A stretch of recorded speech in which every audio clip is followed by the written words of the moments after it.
The first one I got is called Code 46. This is kind of a cheesy sci-fi movie. I really like sci-fi, so I'll watch. I mean, I'll just watch anything, and I don't really recommend this because it's not that great. But I liked it. There was like a couple. It says it's rated R for graphic sexual content. I didn't see anything really bad. I fast forwarded through one scene because I knew that they were gonna like have sex, and I really didn't care. I was trying to get through the movie because it was kind of boring, and that might have been when it happened, but I couldn't see it while it was fast forwarding. So just be forewarned that there might be something. But anyways, it stars Tim Robbins. It's a really low budget movie, and basically Code 46 is a law that it's talking about how people can't mate or like have a relationship if like basically there's all kinds of cloning going on, and so lots of people are related to each other, so they have to go make sure that they're not related before they can start a relationship. And like Tim Robbins' character falls in love with this girl, and turns out that she's like one of these she's like genetically similar to him or whatever, so he shouldn't be in a relationship. And it's not a chick flick or anything. It's kind of like a weird. There's like a lot of weird stuff. The other thing is the dialogue's crazy. It's a Polish movie. Like, I guess they're trying to say like we're not really one language anymore. They're mainly speaking English, but you'll keep hearing them say words in the middle of sentences that are not English. Like they'll say gracias and de nada and buenos dias. So they'll be speaking Spanish. They'll be speaking Italian sometimes. I don't know a lot of languages, so I didn't know what all of them were. But I definitely picked up some Mandarin, and I picked up some German and Italian, and a lot of Spanish. And there's probably a lot more you guys could tell me that if you know. Anyways, next thing I got, a lot of these ones that are in this stack, I just got because I'm OCD and I want to have like everything. I already have the Lord of the Rings, but I got the 3 original releases because they were dirt cheap, $1 each, and I already have the extended ones, and I definitely want to get the big ones they have like tons of discs, like 5 discs or something. I definitely want to get those because I really like them. But anyways, I got those for no reason. Got Superman 3, which is not very good. I like it because of the nostalgia factor, but the first 2 are definitely the best, and the 4th one's even worse than this, so I don't have it yet. But the 3rd one was where it started to really go downhill. It's still good because it's I don't know, it's just a nostalgia thing. Next thing I got is an 80s movie that I absolutely love. I always love it, and it comes with Teen Wolf and Teen Wolf 2, and I've only seen the first one, starring Michael J. Fox, and it's basically about this kid.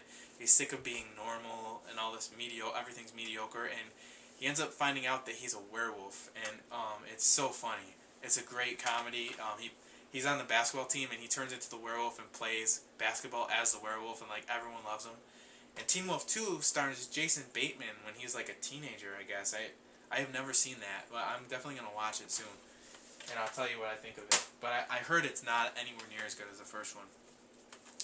The next one, I really did not expect much out of this, but I watched it a few days ago. The New World, starring Colin Farrell and Christian Bale. And I don't know how to pronounce this girl's name. It's like Corianka Kilcher. She's a great actress. In this movie, she was really good. This is basically the sticking straight to the facts version of Pocahontas' life. And even though they never even say the name Pocahontas in the movie, but basically it shows her whole life from the time that she meets John Smith. But anyways, like all the stories that I was always told, like they weren't really like what I thought happened really wasn't what happened. And after I watched this, it actually made me want to go read a biography. I went and read a biography of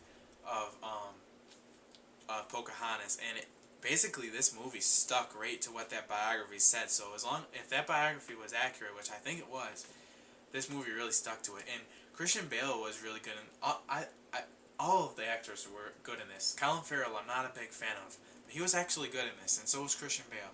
And this girl was the star of it, and she was just amazing. I couldn't believe how good she was, and this was like her first movie, because it said introducing, so I'm pretty sure that's her first movie. Next one I got, you guys saw me watch this in the Friday Night Ritual. Fantastic, classic movie Steven Spielberg, one of his greatest films, E.T. There's not much to say about that. Everyone loves that. This is just like a little movie called J.R. Tolkien, Master of the Rings. It basically explains a lot of things about the movies. This was really interesting. I got this for $1, so there's not much to say about it. The next one, I've heard a lot of people say that they hate this movie. It's the worst movie ever made.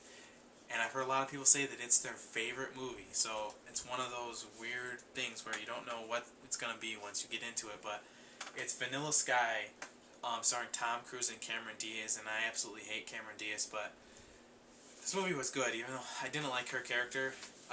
Tom Cruise was good.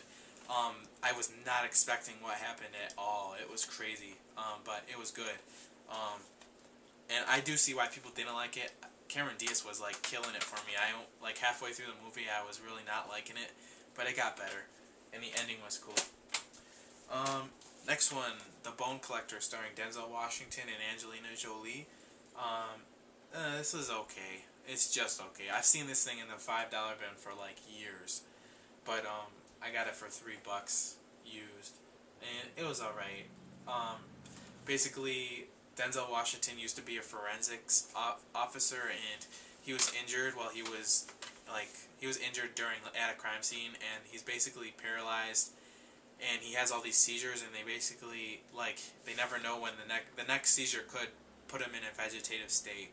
So he kind of doesn't want to be alive, and he's stuck in this bed, but he's working. He's still considered on active duty because he's such a good with forensics that he helps them out. And basically, he's trying to turn Angelina Jolie into a forensic officer like he used to be, and she's really good in this. But the movie's just not too great. It's nothing to write home about. It's just okay. The next one is one that I had never heard about until about a year ago. Basically, this was supposed to come out the same time as The Matrix, and it's pretty much a Matrix ripoff. And it's called Equilibrium, starring Christian Bale. And if you just watch, people were telling me, "Oh, this movie's awesome," and I watched the first 5 minutes and I turned it off. I was like, "This is stupid." But my friends forced me to watch the whole thing with them, and it actually got a lot better. And it's another one of those kind of cheesy sci-fi movies that pretty much was kind of ripping off The Matrix, but it was okay. It's not that bad if you can suffer through the beginning and kind of see why they're fighting the way they are, because the way that he's shooting looks really stupid, but there's actually a good reason for why he's shooting that, and they explain it. Even though I don't think it's true at all, it's still okay once you find all this stuff out.